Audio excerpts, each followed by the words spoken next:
Merhaba, ben Doktor Tevhide Dinçer, dermatoloji uzmanıyım. 30 yıldır dermatoloji uzmanı olarak çalışıyorum.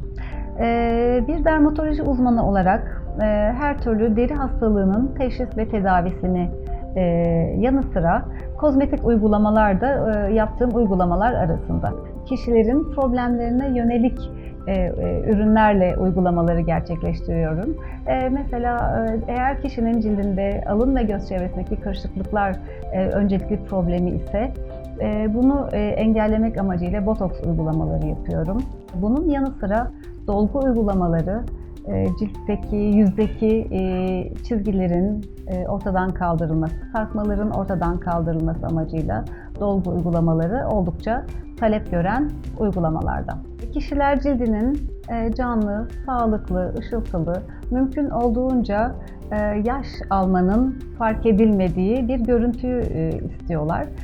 Bu nedenle de bu tür uygulamaların son senelerde çok tercih edildiğini söyleyebilirim. Bu uygulamalarda ya da hastayla görüşmelerde aslında çok önemli olan bir konu kişinin beklentilerinin gerçekçi olduğundan emin olmak konusu bence. Çünkü bazen kişiler beklentileri gerçekleşmesi mümkün olmayacak kadar yüksek olabiliyor. Yani hiçbir zaman gerçekleştiremeyeceğiniz görüntüler elde etmek istiyorlar. Bu konuda hastalarla çok ayrıntılı bir şekilde konuşmak ve eğer beklentileri çok yüksekse elde edebileceğimiz görüntüler konusunda gerekli aydınlatmaları yaparak hastayı ikna etmek gerekiyor. Zaten eğer beklentileri bizim yapabileceğimiz ya da elde edebileceğimiz sonuçlardan daha yüksekse, o hasta da ikna olamıyorsa bence uygulamayı yapmamak en doğrusu olacaktır. Çünkü hastanın mutsuz olması, hayal kırıklığı yaşaması hiç istemediğimiz bir şey.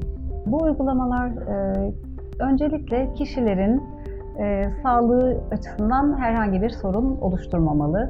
Yani güvenli olmalı. İstenilen etkiyi maksimum şekilde sağlamalı. Etkinliği mümkün olduğunca uzun süre devam etmeli. Ve kişinin hissettiği bir takım rahatsızlıklar oluşturmamalı. Cytochrome'da senelerdir dünyada kullanılan, benim de uzun zamandır kullandığım bir ürün. Güvenilir olması nedeniyle, hyaluronik asit içerdiği için hyaluronik asitin bütün avantajlarına sahip olması nedeniyle tercih ediyorum. Aynı zamanda enjektörlerin kullanımı konforlu, akışkanlığı son derece uygulama açısından elverişli. Bu nedenlerle de Cytochrome'yi tercih ediyorum. Bu uygulamaları yaptıracak olan hastaların yaptıracağı kişilerin bu konuda deneyimli kişiler olması çok önemli.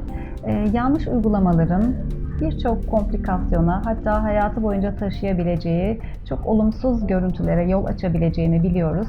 Hatta dolgu uygulamalarının kalıcı körlüğe yol açması ya da yanlış uygulamaların son derece kabul edilemez, tolere edilemez görüntülere yol açtığı zaten basında da bu tür şeyleri sıklıkla izliyoruz.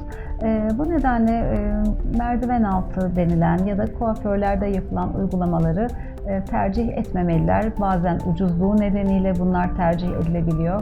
Hem kullanılan malzemeler çok güvenli olmuyor, hem de uygulayıcılar bu işin ehli olmayabiliyor. Bu nedenle yanlış uygulamalardan kaçınmak amacıyla mutlaka deneyimli bir hekim tarafından yapılmasını öneriyorum hastalara.